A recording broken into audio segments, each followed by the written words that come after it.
Assalamualaikum warahmatullahi wabarakatuh. Perkenalkan, nama saya Helpan Alparzi dengan NIM C1C021035.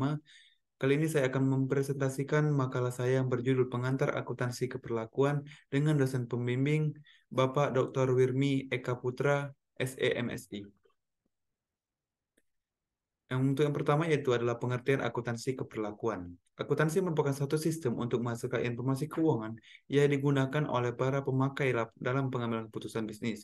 Tujuan informasi tersebut adalah memberikan petunjuk dalam memilih tindakan yang paling baik untuk mengalokasikan sumber daya yang langka pada aktivitas bisnis dan ekonomi. Namun pemilihan dan penetapan dari suatu keputusan bisnis juga melibatkan aspek-aspek keperlakuan dari para pengambil keputusan. Dengan demikian, akuntansi tidak dapat dilepaskan dari aspek perilaku manusia serta kebutuhan organisasi akan informasi yang dapat dihasilkan oleh akuntansi. Akuntansi keperlakuan ialah ilmu yang mempelajari efek dari perilaku manusia sehingga bisa mempengaruhi data-data akuntansi serta pengambilan keputusan usaha atau bisnis. Pengertian ini menjelaskan bahwa pihak pelaksana atau penyusun informasi akuntansi memainkan peranan penting dalam menopang kegiatan atau operasi harian organisasi. Dikatakan penting sebab hasil kerja mereka dapat memberikan manfaat dalam kemajuan organisasi dalam bentuk peningkatan kinerja melalui peningkatan motivasi kerja yang dapat diwujudkan dengan penetapan ukuran-ukuran kerja. Ukuran-ukuran kerja ini dapat dihasilkan melalui sistem informasi.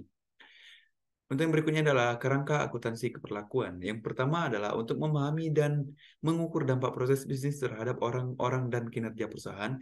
Yang kedua, untuk mengukur dan melaporkan perilaku serta pendapat yang relevan terhadap perencanaan strategis.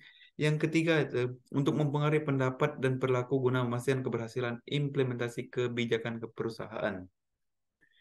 Selanjutnya itu adalah akuntansi konvensional. Akuntansi Principal Board atau FEB, Sistem Statement nomor 4, mendefinisikan akuntansi sebagai berikut.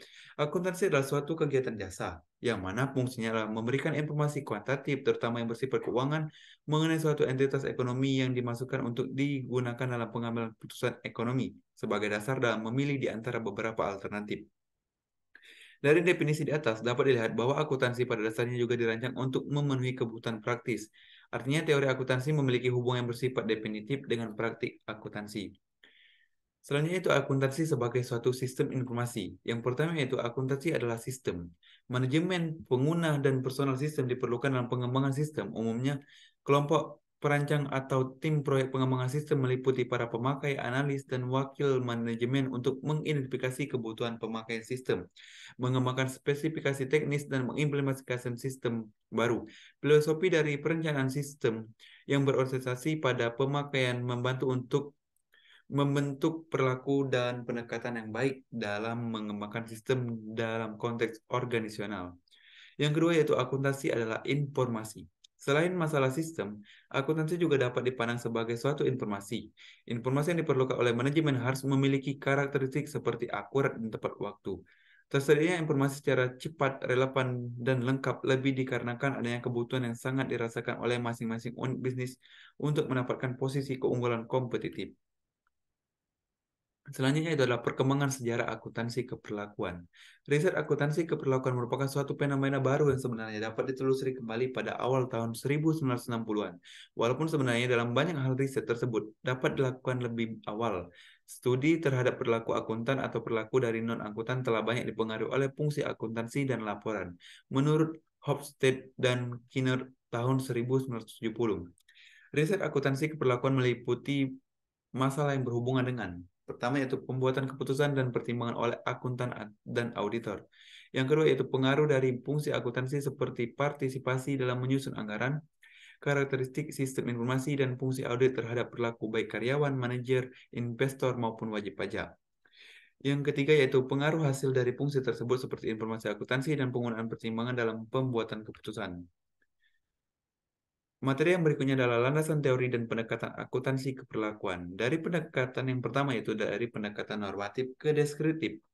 Pada awal perkembangan desain riset dalam bidang akuntansi manajemen masih sangat sederhana, yaitu hanya memfokuskan pada masalah-masalah perhitungan harga pokok produk. Seiring dengan perkembangan teknologi produksi, permasalahan riset diperluas dengan diangkatnya topik mengenai penyusunan anggaran, akuntansi pertanggungjawaban atau responsibility accounting, dan masalah harga transfer atau transfer pricing. Yang kedua yaitu adalah dari pendekatan universal ke pendekatan kontingensi. Berbagai riset yang menggunakan pendekatan kontingensi dilakukan dengan tujuan mengidentifikasi berbagai variabel kontingensi yang mempengaruhi perencanaan dan penggunaan sistem pengendalian manajemen. Secara ringkas, berbagai variabel kontingensi yang mempengaruhi desain sistem pengendalian manajemen tersebut adalah sebagai berikut. Yang pertama adalah ketidakpastian, seperti rutinitas, repetisi, dan faktor-faktor eksternal lainnya.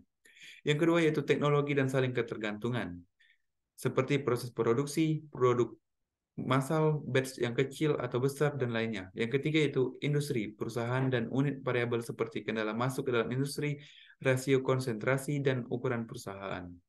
Yang keempat adalah strategi kompetitif, seperti penggunaan biaya rendah atau keunikan.